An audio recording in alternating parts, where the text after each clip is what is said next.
Hey everyone, hi, this is Ankush, and in this video, we'll be looking at the basics of operating systems, right? So, without any delay, let's just dive right into it. So, before we understand the basics of operating systems, we need to understand what is a computer, right? Because an operating system is something that is used in the computer, right?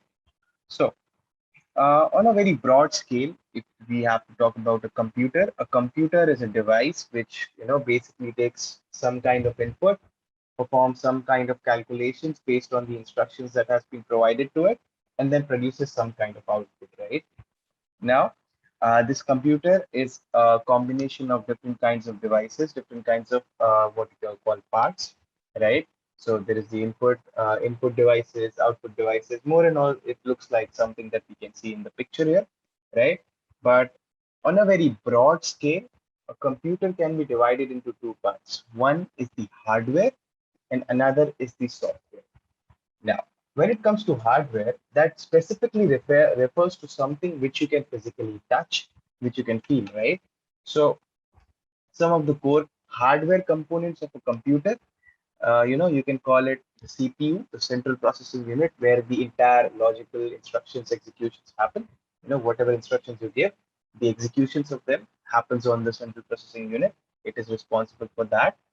We have our permanent storage, where whatever data we have, which we want to store in our computer for in a permanent kind of a scenario, we use permanent memory for that, right? Or storage devices, as we normally call them.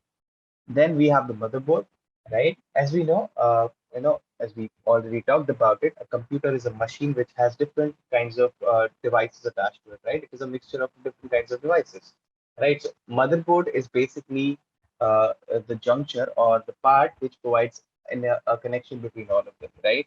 So the basic responsibility of a motherboard is to provide connection among the different components of the computer, right? Then we have the RAM.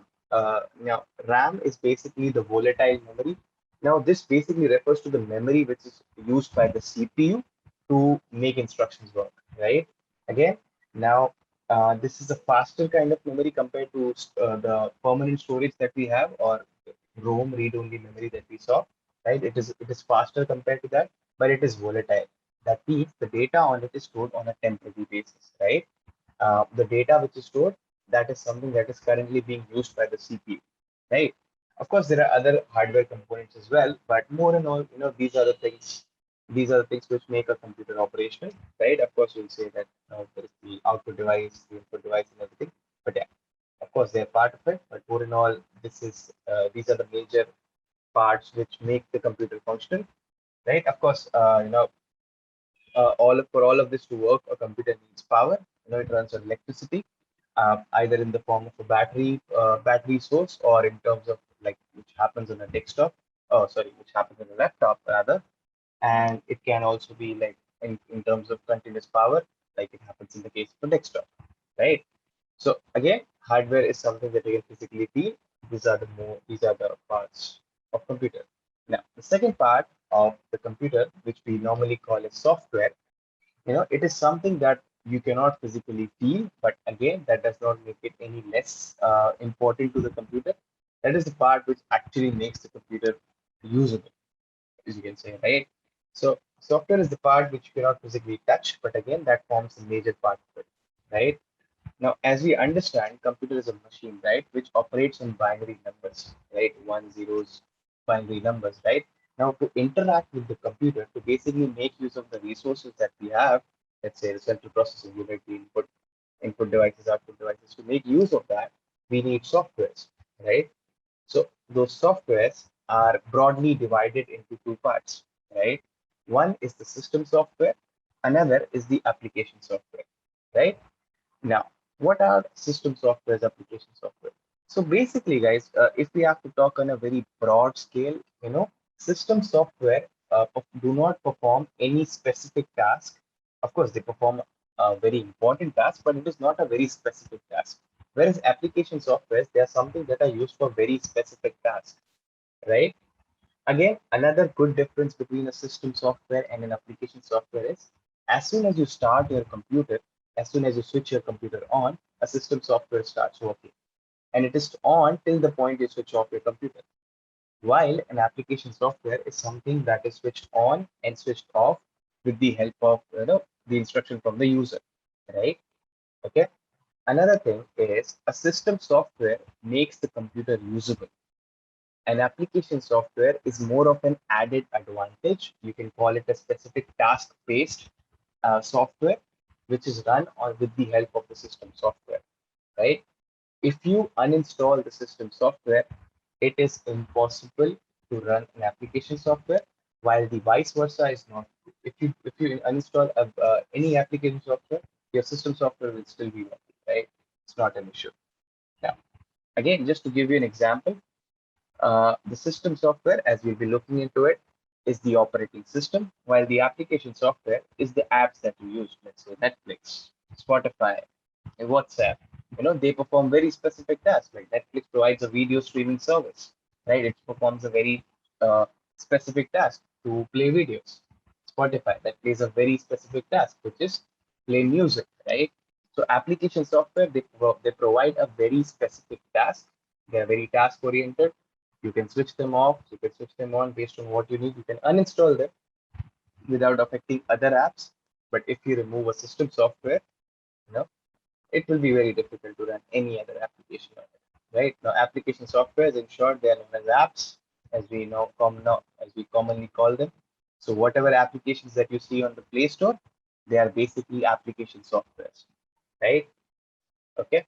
So now, since we have this background knowledge now is a good time to go for the understanding of operating systems. But before we do that, we should look at some of the popular what do you call it application softwares that we have. So Spotify, right, a music streaming service.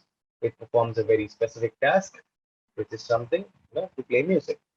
Then you have Microsoft Paint, right, or Paint in general, right? Again, performs a very specific task of providing, you know, uh, providing interactive, what you can call art and craft, or I won't say craft, that's the wrong word, but providing those kind of services.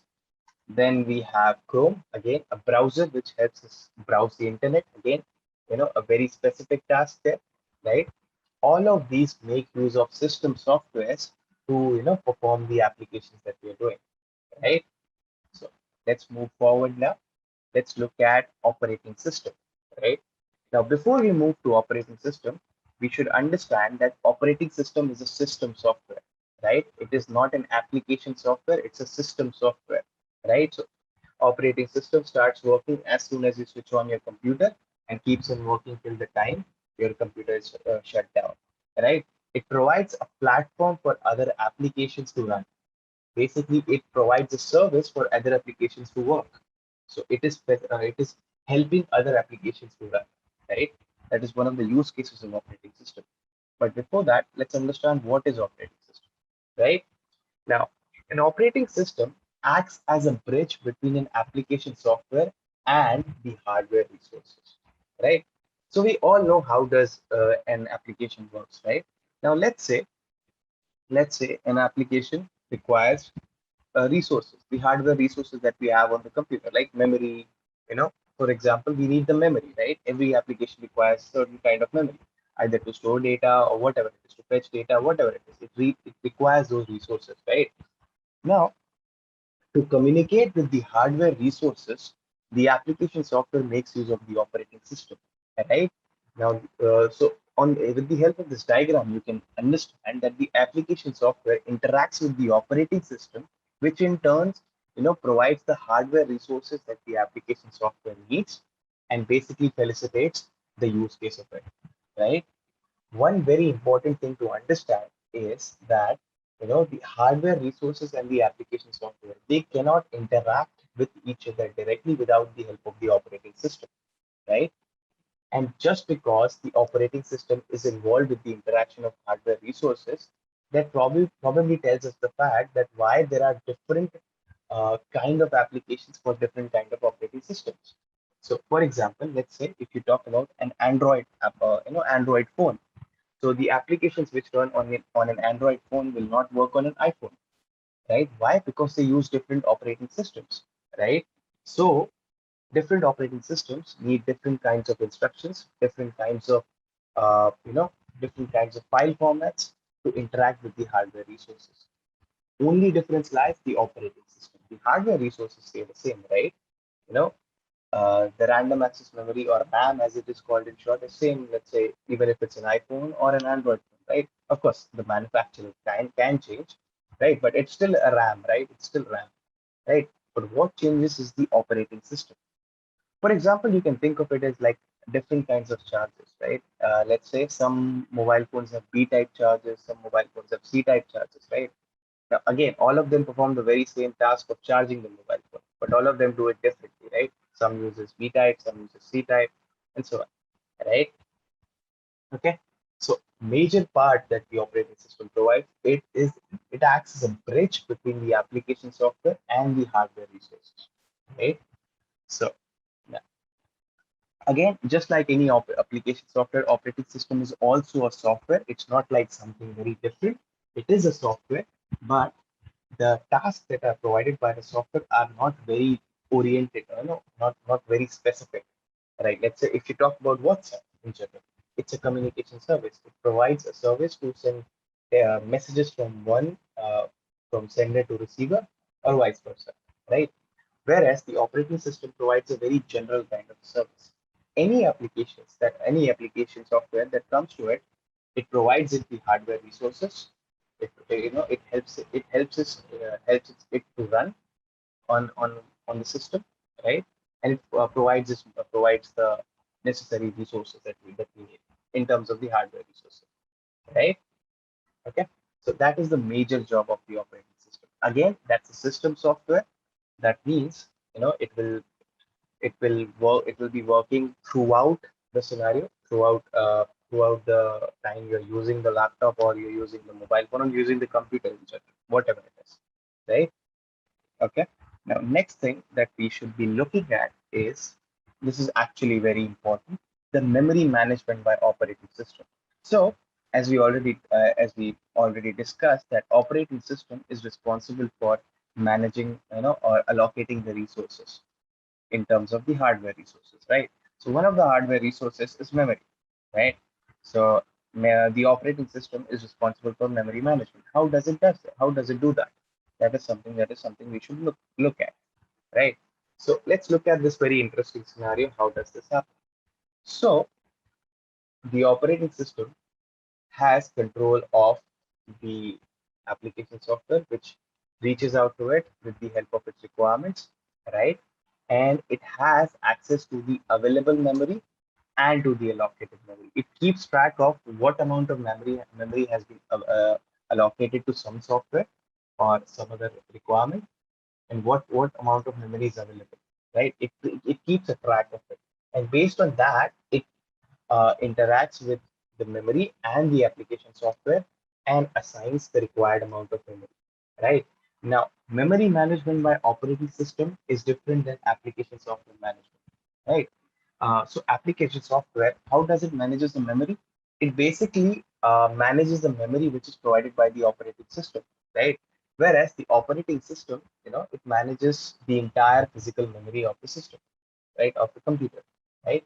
Again, so that performs a very specific task.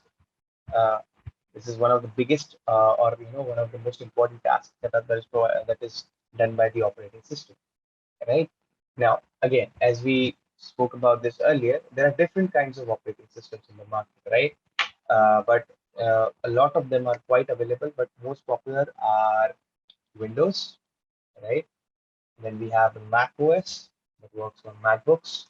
Then we have the Linux, but these are more for desktop or laptops. For mobile devices, we have Android, uh, which has a huge market share, and of course we have the iPhone operating systems as well. But again, guys, the reason why an app that works on Windows might not work on Mac OS, or an app that works on Linux might not work on Mac OS, is because they are different operating systems, right? The way they interact with the hardware is different. On the same system, if you can work with Ubuntu, or which is a Linux-based system, or you can work with Windows, right? So the same app that is working on Windows will not work on Linux or Ubuntu in this case, which is just a version of Linux, right? So the reason is because Windows operating system has the job of interacting with the hardware, right? So it should understand the instructions which are given to it. So the instructions which are given to it should be very specific to the Windows environment or Windows operating system, so that it can understand and interact with the hardware, so that that memory management and whatever we spoke about can be done, right? Entire hardware resources can be managed, allocated, used, whatever it is, right? That's why different operating systems have different file formats. That's why on Android APK files work, and they don't work on an iPhone operating system, right? Again, same example can be used. One in which we talked about the charges in a mobile phone, right? Different charges, they don't work for different mobile phones, although they perform all the same task, which is charging the mobile phone, right? Okay, so this was one part. Now, uh, you probably might be knowing this or no, I don't know, but let's talk about this.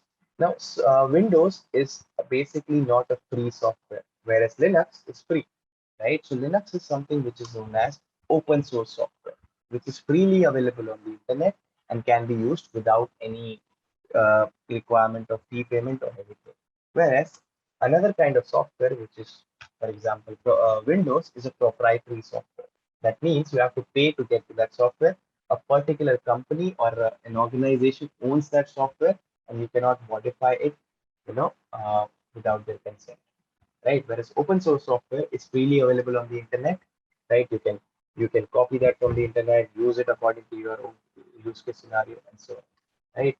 So the best example of open source software is of course Linux, and the best case scenario or best what you say example of proprietary software is Microsoft. In fact, just to prove my point, we have the source code of Linux here, which I can show you right now, right? So this is actually the source code of Linux, right? So you can just copy it here, use it according to your own use case scenario, and probably use it, right? Right? Now, just to sum everything up, what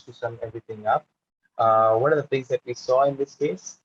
In this case, we saw about what are the operating system, but before that, we understood what are the things like how does a computer work, right? So it has hardware and software, right? Hardware are the physical parts of the computer, such as CPU, motherboard, ROM, which is the permanent storage, and RAM, which is the temporary storage. Then we looked at software. First of all, we looked at what are system softwares and application softwares. System software such that the entire system relies on it, right? All the applications rely on system software for their operation, right? Whereas application software, they're very specific, task-specific softwares. Example, Spotify, Netflix, WhatsApp, whatever it is. Right? All the apps that you see on Play Store or the App Store on an iPhone, they are actually application softwares, right? They perform a very specific task. They interact with the system software, for example, the operating system, and they make use of the hardware resources to get the task done, right? Okay, then we saw what is an operating system. It is actually a kind of a bridge between the hardware and the application software, right? So the application software interacts with the operating system, which in turn interacts with the hardware resources and manages and allocates those resources, right? Then we saw memory management by operating system, which is actually the major operation of the operating system, such that it manages and allocates and keeps track of the available memory, right? What part of it is allocated, what part of it is free, what part should be given to which application software, and so on. It also updates the status, keeps track of the status of the memory, right? Which allocated memory has been freed, which part of the memory has been allocated to some other application software, and so on, right? Then we saw different kinds of operating systems available in the market. So for laptops and desktops in general, we have Windows, Mac OS, Linux, and for the mobile phones, the most popular one is of course Android, but we have the iPhone operating system as well, right? We also had Symbian, if you remember, if someone at those Nokia days. We used to use Symbian. Then we looked at what are open source softwares and then what are proprietary softwares. Of course, a good example of open source is Linux, and a good example of proprietary software is Microsoft, right? So guys, this was a brief introduction about operating systems. I hope you guys enjoyed the video. Thank you very much for watching.